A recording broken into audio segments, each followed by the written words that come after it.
It's the Chronicles of a Gooner, the Arsenal podcast, and we are live.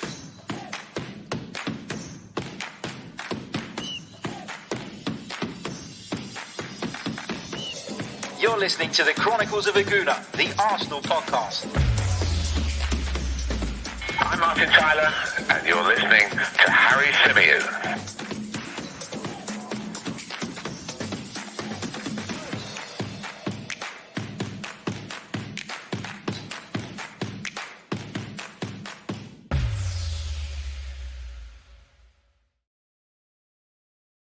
Hello, good afternoon, and welcome back to a live edition of the Chronicles of a Gooner, the Arsenal podcast, brought to you by 90 Min. As ever, I'm your host, Harry Symeou, and on this edition, we're going to be discussing the reports that the Spotify owner, CEO, founder, whatever you want to call him, Daniel Ek, is interested in launching a bid for Arsenal Football Club, and he's enlisted the help, apparently, of Thierry Henry, Bergkamp and Patrick Vieira, in my opinion, Arsenal's three greatest ever players. Wow, what a big story this is. Now, I've got to stress, right, that at this moment in time, it is just a story. It was reported earlier today, and whilst I'd absolutely love it to be true, I'm not getting carried away with it. I realised that it's very early days. I realized that this is all dependent on KSC and the Cronkies wanting to sell. I'd like to think and like to hope that the pressure that we as a fan base have applied on them will, I'm not saying it's going to be enough solely to make them leave, but, you know, hopefully that will have perhaps changed their way of thinking. Perhaps it will make them reevaluate their position as Arsenal's owners.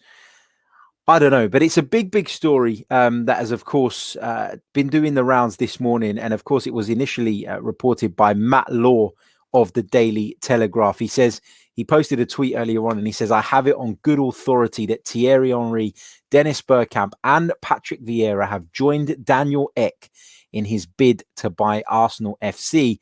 And I am told it is very real. So Matt Law going out on a bit of a sort of, he's gone out fully on this, hasn't he? He's not pulled any punches. He said that he's been told it's very real. And whilst we don't 100% know that this is going to happen, it seems as though they're going to try. And that's all we can ask for, I guess. A lot of you in the chat calling, Arsenal, the Cronkies is cash cow. That's exactly what we've been over the last few years. And Xander says, and makes a really great point in the chat. I've got to bring this up. He says, a cash cow is only worth keeping if it's still producing milk. Absolutely. And of course, Arsenal are operating at a loss at the moment. Now, does this mean just because somebody has expressed an interest, or we're led to believe somebody has expressed an interest, that a sale is imminent or a sale is going to happen? No, of course it doesn't. You know, of course, the Cronkies still reserve the right to refuse any offers and to simply just refuse to come to the table because it is their football club. And ultimately, they have the final say on that. I just wonder, though, if they are going to look and kind of reevaluate or evaluate what has gone on over the last week or so, understand that the severity of the decision that they made to join the Super League, how that has fueled further discontent towards them, how that has fueled further disliking of them as an ownership group. And will they consider that, plus the lack of profit that they've been making over the last couple of years, and, you know, and reconsider their position? Obviously, they need to receive an offer that is attractive to them, an offer that they feel is worthwhile, an offer that they feel reflects the true value of the football club, not just from a sort of monetary standpoint, but does it reflect their, does the offer reflect all the years that they've put into trying to get Arsenal? I don't know. I don't know. We're going to have to wait and see. But this is a really exciting prospect. This is somebody in Daniel Ek who supported Arsenal Football Club ever since he was a boy. Of course, he's of Swedish descent. He mentions that. He talks about the fact that he's always followed Arsenal, always supported Arsenal. And then you throw into the equation the fact that 3 Arsenal legends are said to be a part of this bid. Now, it's not clear what part exactly they will play, whether they would be financially making a contribution. I don't think so. I wouldn't imagine that either of those players has the financial ability to kind of, I'm not saying they're poor by any stretch of the imagination, but I'd be surprised if they had the kind of funds needed to make a significant splash in a deal like this. But having them involved will, of course,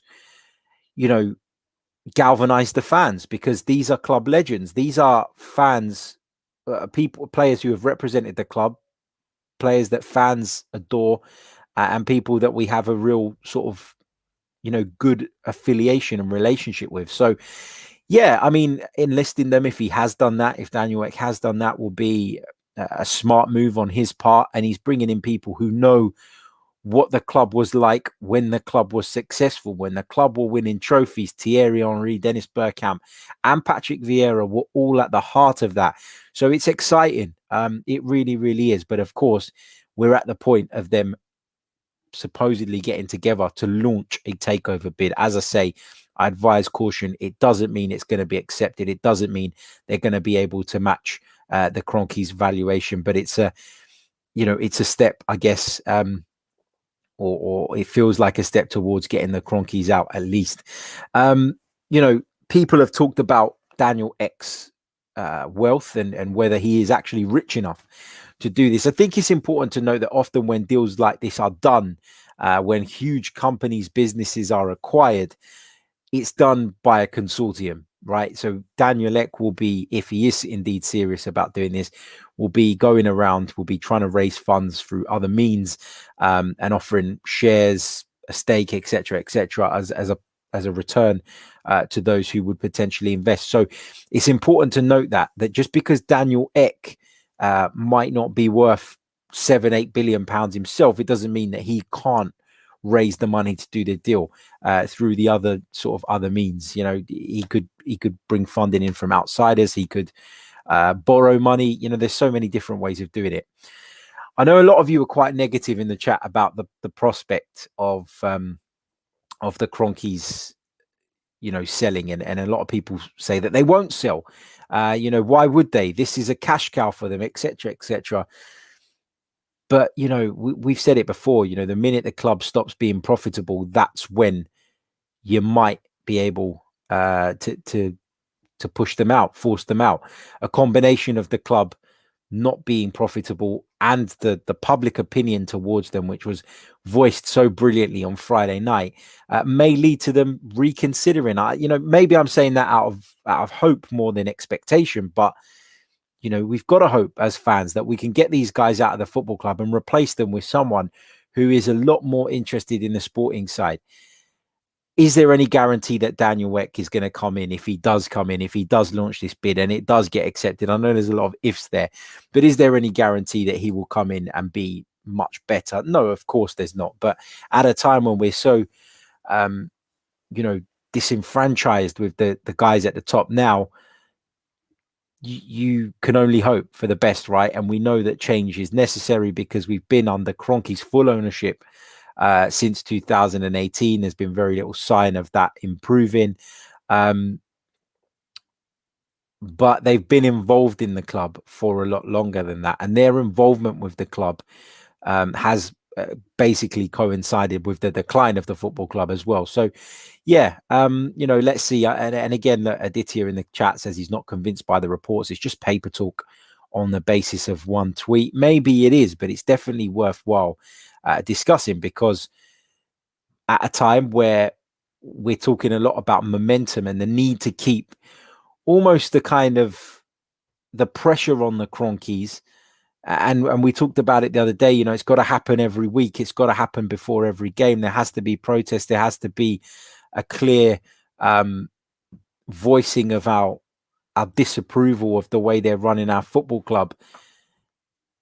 You've got to keep the momentum on. And if this is just paper talk at this moment, if Daniel Ek is just considering it, then it's still something, and we still need to keep the pressure on. And it's good that these stories are coming out, because it's almost, it almost, puts pressure on the Cronkies, not from a business perspective, because they're harsh businessmen, and I'm sure they are, they are no strangers to controversy. You only have to look at what they did with the Rams in the United States to know that they're not afraid to make big decisions that, upsets fans, supporters, followers, etc. If they believe it to be the right thing, they'll do it anyway. And as Sam says, sorry, I almost called you Stan. Sorry there, Sam. No, no offense intended. He says the Cronkies are businessmen at the end of the day. They'll sell for the right price. Yeah, exactly that. So we live in hope. We live in hope that this, this group being put together by Daniel Ek can persuade the Cronkies to sell the club. And as I say, it's not exactly concrete yet. We don't know 100% that it's happening, but we should take encouragement from the fact that there are widespread reports. Often top journalists don't put their name to stuff and don't go out sort of as strongly as Matt Law has on this. They might say, we're led to believe or this and that, but he says he's been told this is very real. So there's obviously a source at the heart of this, and fingers crossed, it does come to fruition.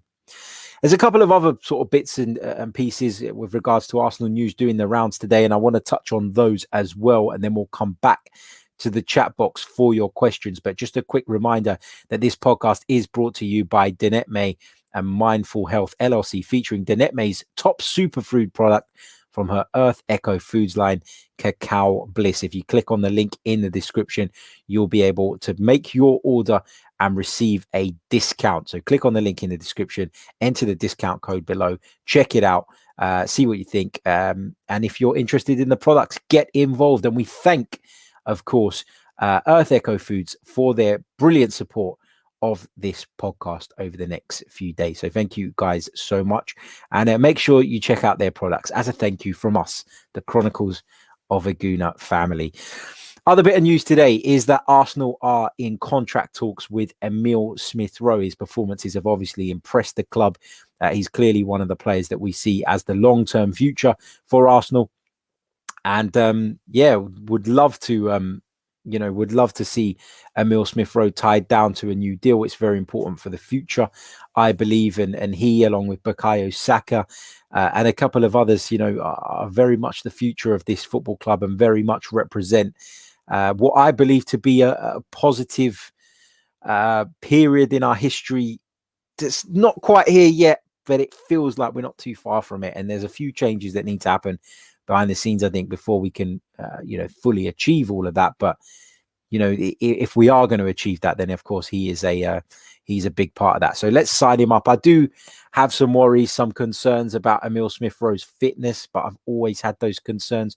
Those of you who listen to this show regularly or watch these videos regularly will know that this is not a new thing for me. I do feel like Emile Smith-Rowe's injury record is a bit of an issue, and I feel as though it's probably largely why,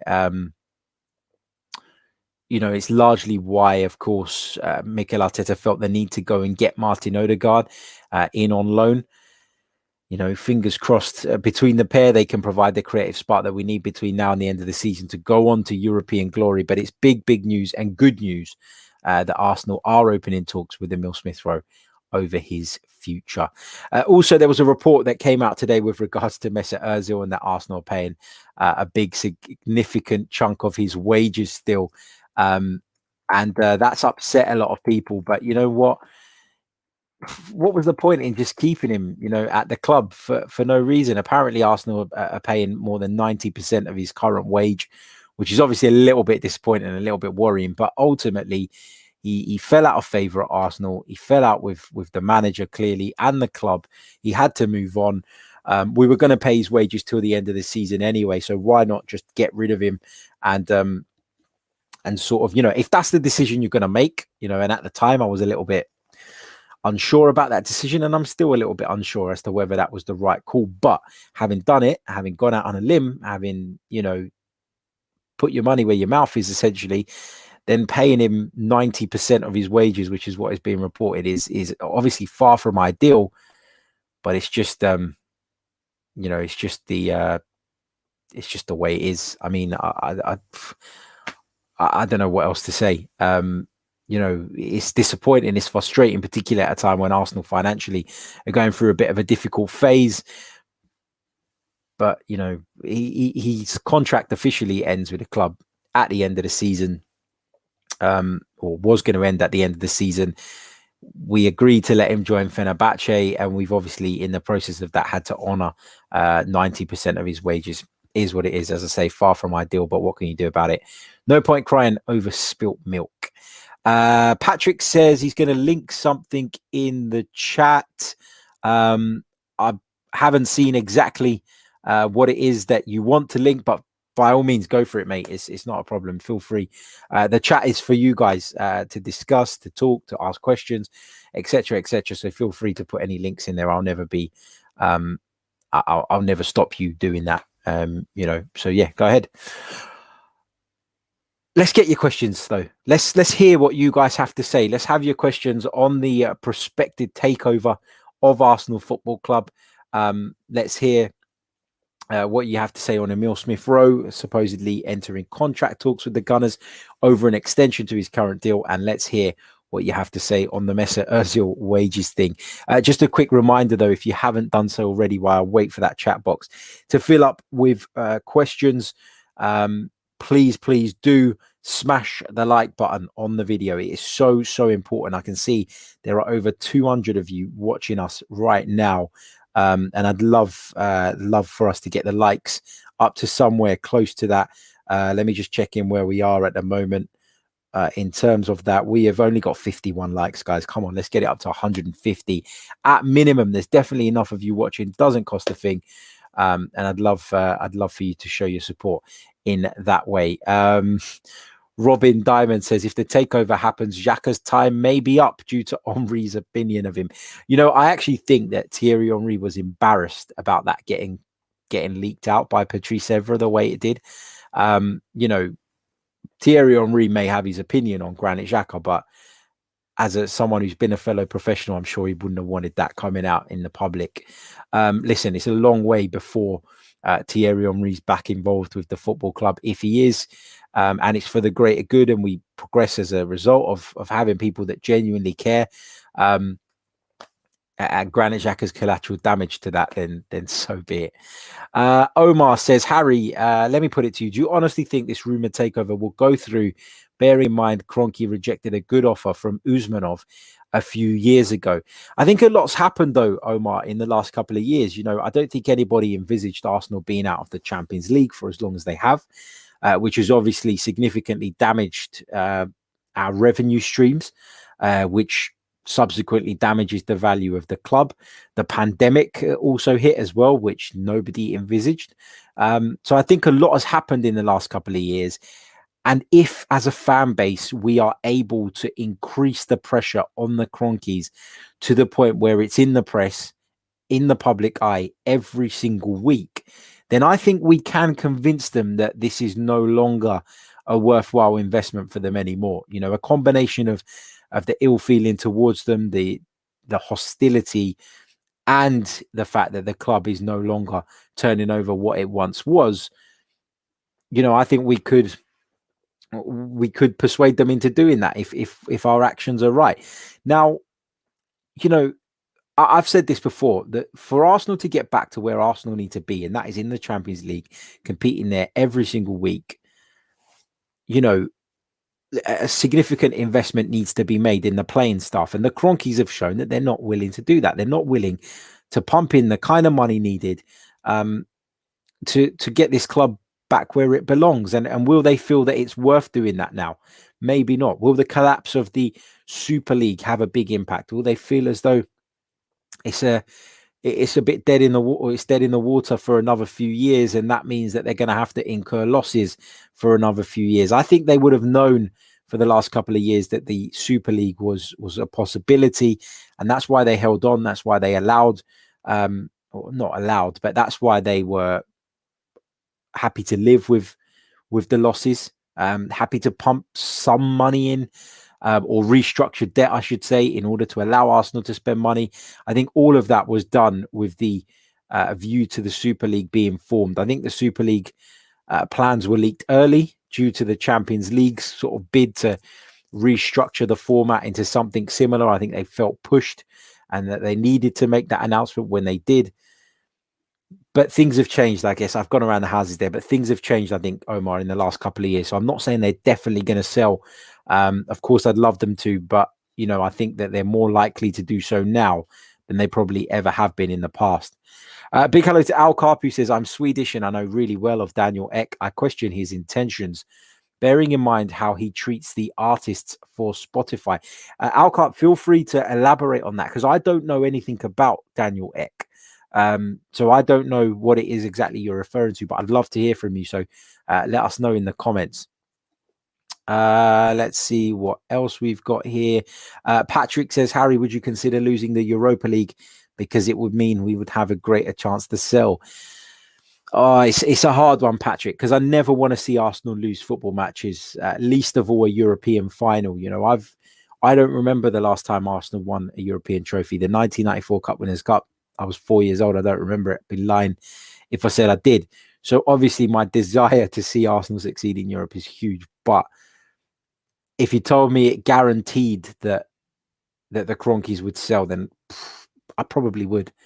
I probably would accept the defeat if it meant they were 100% going to sell, because, I fear for the future of this football club. I fear for, us as supporters. I wonder how we're going to challenge at the very top level again under this ownership.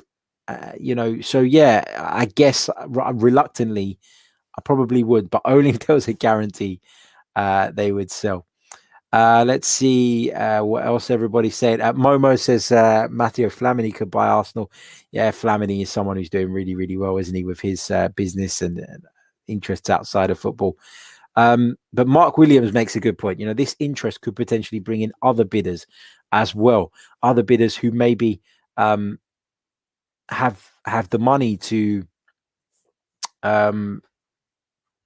have the money to rival Daniel Ek and his little group, or to tempt the Cronkies into selling. Who knows? We're going to have to wait and see. Alfonso Aquarius says Cronkies cut from the same cloth as Mike Ashley. He ain't selling. Well, Mike Ashley tried to sell, Alfonso. Mike Ashley's been desperate to sell, and so much so that he started court proceedings against the Premier League for preventing that sale going through. So Mike Ashley does want to sell, but the price has to be right. And listen, I don't like the Cronkies. I don't want them to. I don't want them to stay. Of course, I don't. But I also am aware that they're not idiots, and they're very good business people. The fact that they're worth what they're worth tells you that. But if the right offer is there, then they will consider it at the very least.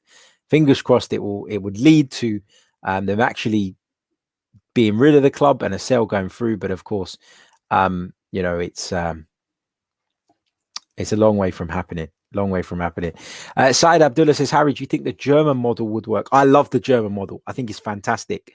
I think it's a really, really great concept. But what I will say is, for us to get to that point, we're going to have to, force it through via sort of legislation within the government. It's going to have to be a government move. But the issue here is, as a government now, even as a government, governments are supposed to be the most powerful people in the world. But how does a government force somebody to sell or put on the market a significant proportion of their own business when they own the club outright? So in the Cronkies case, they own Arsenal fully. In the Glazers' case, they own Manchester United. FSG own Liverpool. Roman Abramovich owns Chelsea. Sheikh Mansour owns Manchester City. How do you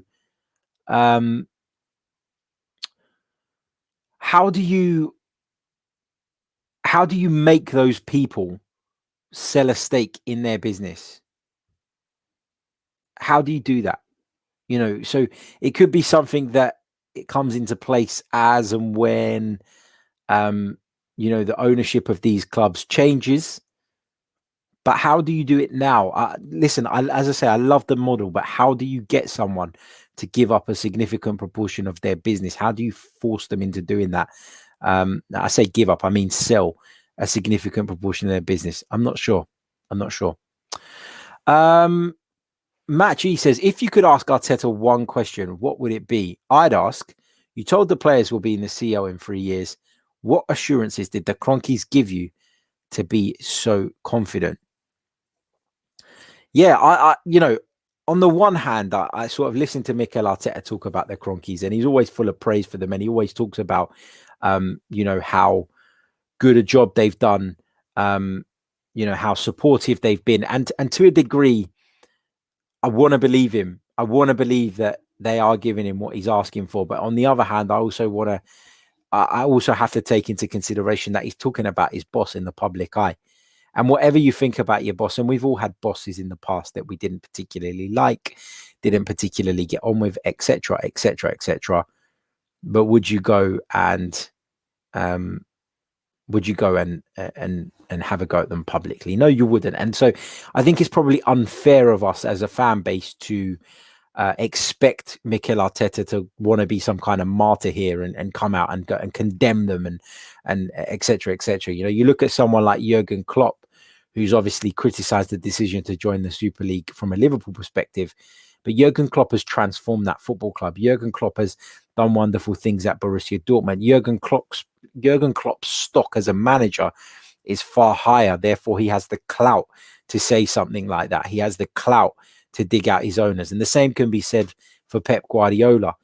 You can't really say that, though, for Mikel Arteta. You can't really say that for Ole Gunnar Solskjaer.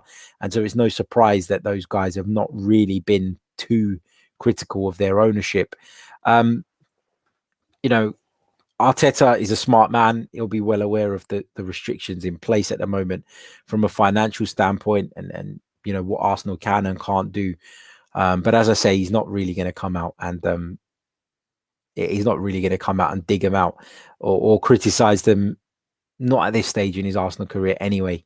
If things continue as they are, if he continues to struggle, if he's indeed in the job that long, then I think you may see Mikel Arteta come out and say something, because he seems that kind of character. He seems like he's not going to shirk away from being open, honest, blunt. He's done it many times post-match. So who knows? It's going to be interesting to see how this develops. But yeah, the way Arteta talks is as if he's majorly confident in them doing or delivering what it is that he needs over the next few years for Arsenal to be successful. But hey, it's all it's all an ideal world scenario. We don't know how it's going to pan out. Maybe the Cronkies are going to spend this summer. Highly bloody doubt it. But we can't really control that right now. All we can do is continue to apply the pressure on them and hope that somebody comes along, the likes of Daniel Ek, with his group of Thierry Henry, Dennis Bergkamp, and Patrick Vieira, and make something happen. The idea of Daniel Ek coming in would excite me because he's not Stan Kroenke. But the fact that we're hearing that 3 Arsenal legends are being enlisted to support him in this is the most exciting bit of it all for me, because we've often bemoaned the fact that Arsenal legends have not been present at the club much, have not really had an influence on how things have gone over recent years. But these 3 players that we're talking about, Dennis Bergkamp, Thierry Henry, Patrick Vieira, have all achieved incredible things with Arsenal Football Club. Arguably, in my opinion, the 3 greatest players this football club has ever seen.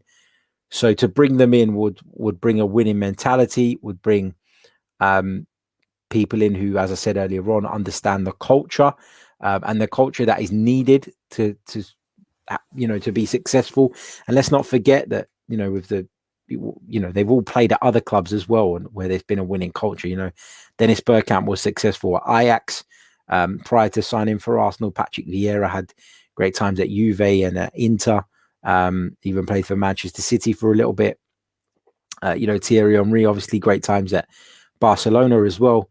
So these guys have all been in winning environments.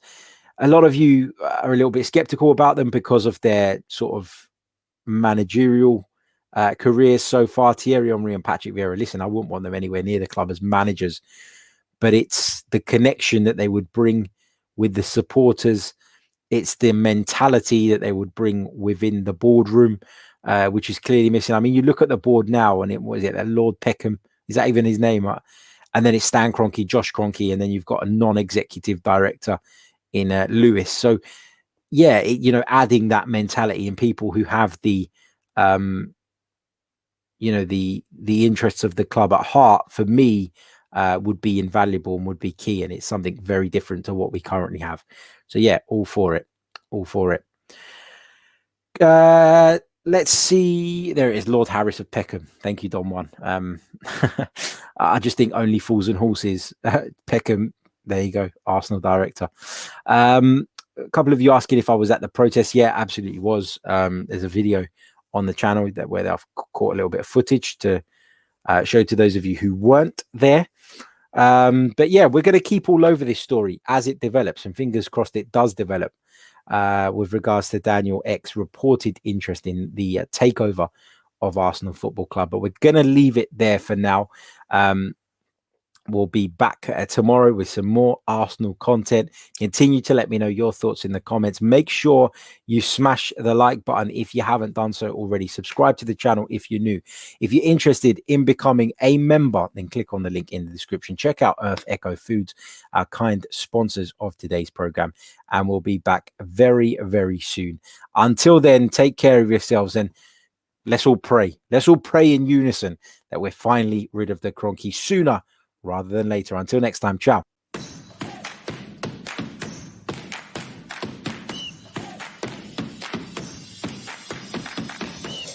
You're listening to the Chronicles of a Gooner, the Arsenal podcast.